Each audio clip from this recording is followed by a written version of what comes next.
Que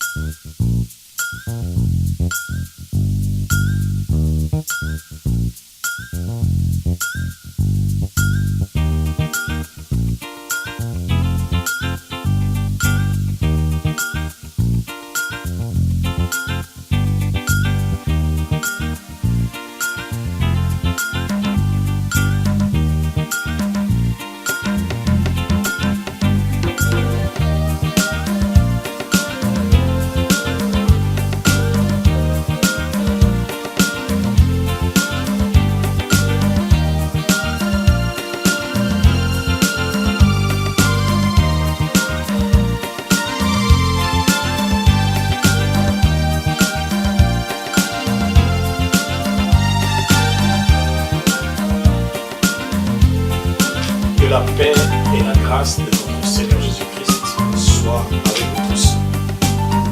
L'ennemi de mon pasteur est mon ami.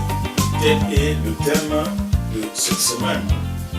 C'est l'histoire de Saül, le premier roi d'Israël, père de Jonathan et de Michal, ce roi qui a été rejeté, et aussi de David, le tueur de géants. David, comme vous le savez, fut une bonne partie de sa vie au service de Saül.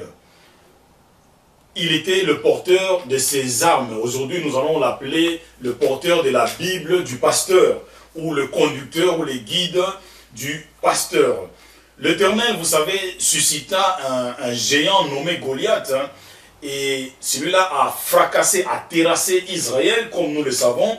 Et la Bible nous dit que tout Israël ainsi que le roi furent effrayés et saisis d'une grande crainte. David, qui, nous le savons, auparavant, il faisait paître les brebis de son père. Et un jour, il a été envoyé au front par son père afin d'avoir les nouvelles de ses frères qui étaient au front avec le roi Saül. En essayant de lire 1 Samuel 17, vous allez voir et comprendre comment est-ce que ce jeune homme avait terrassé Goliath. Pourquoi? Parce qu'il n'a pas permis à ce dernier d'insulter l'armée du Dieu vivant. Et après cela, après cette grande victoire, n'est-ce pas, dédiée au tombeur de géants, Jonathan, fils de Saül, s'allia avec David dans l'église dirigée par le rejeté pasteur Saül.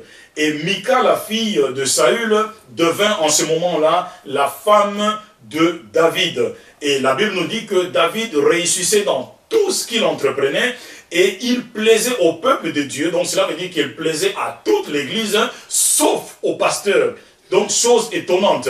Et Proverbe 27, 4 nous dit ceci: la fureur est cruelle et la colère est impétueuse, mais qui résistera devant la jalousie? Alors, le pasteur Saül, irrité du chant de triomphe qu'avaient chanté les femmes de son église, conçut de la haine envers qui? Envers son gendre, sinon fidèle et serviteur David. La vraie raison, l'unique raison, c'était quoi? C'était la royauté, ou sinon aujourd'hui nous allons dire l'église. Et Saül, la Bible nous dit dans 1 Samuel 18, 29, Saül craignit de plus en plus David et il fut toute sa vie son ennemi. Ah, comment est-ce que le pasteur peut-il avoir un ennemi dans son église, dans son assemblée, et c'est pendant toute sa vie?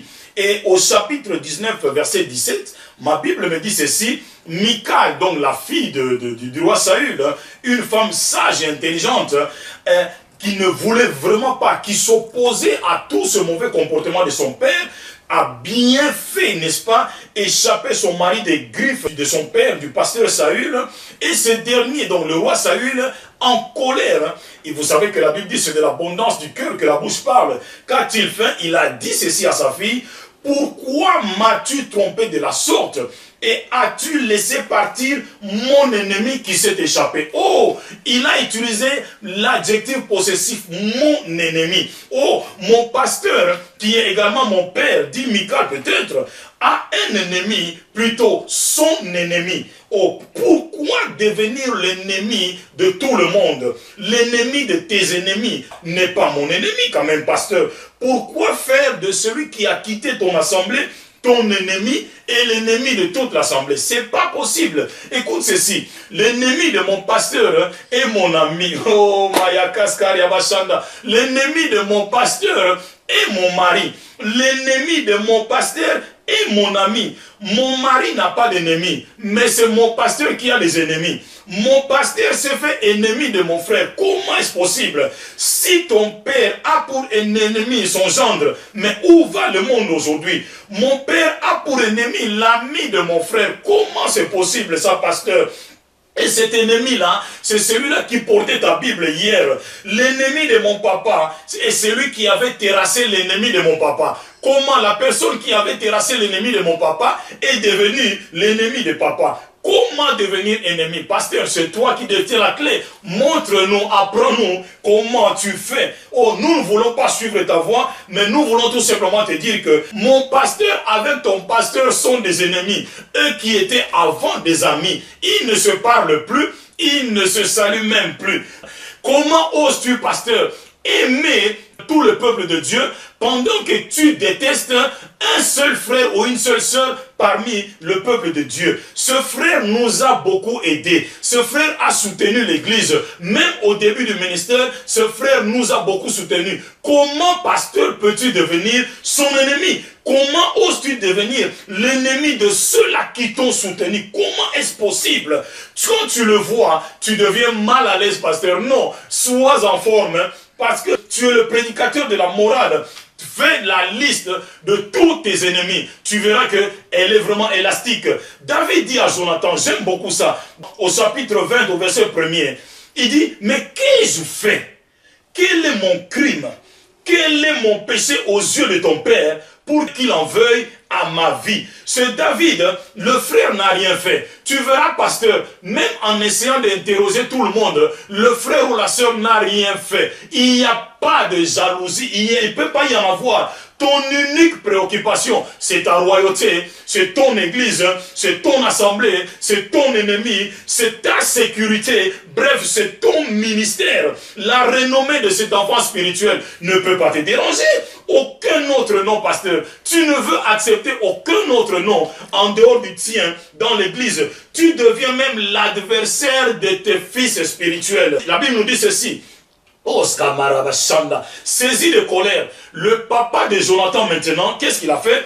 Il s'attaque même à Jonathan, son propre fils, le traitant de fils pervers et rebelle. Mais toi, tu traites tout le monde de rebelle. Mais pourquoi? Comment? D'où vient cette rébellion-là? Il lui dit ceci, ne sais-je pas que tu as pour ami le fils d'Isaïe, à ta honte et à la honte de ta mère. Mais pasteur, qu'est-ce que la mère de Jonathan a à voir ici? Mais tu sais que qui se ressemble, s'assemble.